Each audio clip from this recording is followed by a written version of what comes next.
Ma'am, magandang umaga po. So, sa event natin ngayon, mostly ano po yung pinaka main reason ng mga senior citizen about sa PhilHealth?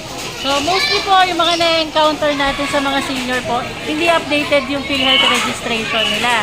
So dapat po mag-fill up po yung senior natin ng PMRF na form at Xerox po ng senior ID nila para automatic po ma-register nila. Ma-register po ng PhilHealth doon.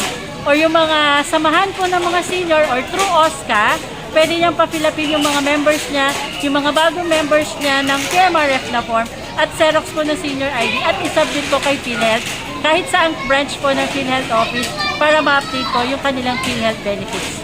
Ma'am, matanong ko lamang po, no, sino po dapat mag-update sa kanila? Kasi po sila po mostly nasa bahay na lamang po. So sino po dapat mag-update sa kanila para po sa mga updated ng PhilHealth? Yung mga turo senior or sa OSCA po. Usually okay. kasi ang mga senior, every week may mga patawag yan. So, si senior president, kailangan maabisuhan niya yung mga miyembro niya para at least sa level pa lang nila, makukumpleto niya na yung listahan ng mga members niya na may PhilHealth ID at PhilHealth MDR para kung wala man po, pwede silang mag-submit po at ipapasa sa amin para bibigyan naman po namin sila ng kopya ng kanilang senior ng PhilHealth po na ID at yung MDR po para hindi na po sila pupunta sa opisina para magparehistro. Ma'am, let's say sa mga hindi po pupunta ng opisina, pwede rin po ba sila sa mga online registration? Pwede rin po sa online registration.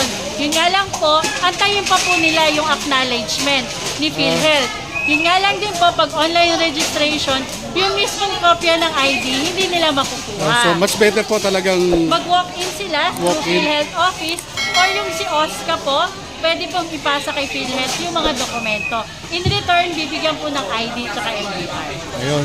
Sige po ma'am, message na lamang po sa ating mga senior citizen para maging updated po sila.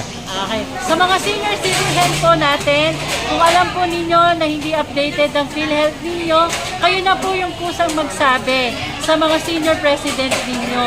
Or sa barangay, magtanong po kayo para mabigyan po nila kayo ng form at sa mga health center po, pwede rin po kayong lumapit sa kanila. Magpatulong po tayo na ma-register po kayo sa PhilHealth at yung benepisyo po ng PhilHealth ay inyong mapakinabangan po. Ayan ma'am, mensahe na lamang po para po kay Miss Mara Tamundong. Ma'am Mara, thank you po sa yung mga programa sa mga senior. Huwag po sana tayong mapagod na tumulong sa mga senior citizen po.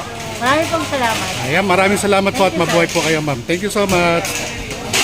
So siya po yung nag-facilitate ng mga seminar dito po sa PhilHealth Orientation and Benefit Seminar. Muli, maraming salamat po sa inyong lahat, sa mga bumubuo ng PhilHealth at ganoon din po kay Ma'am Mara Tamundong. Thank you so much po.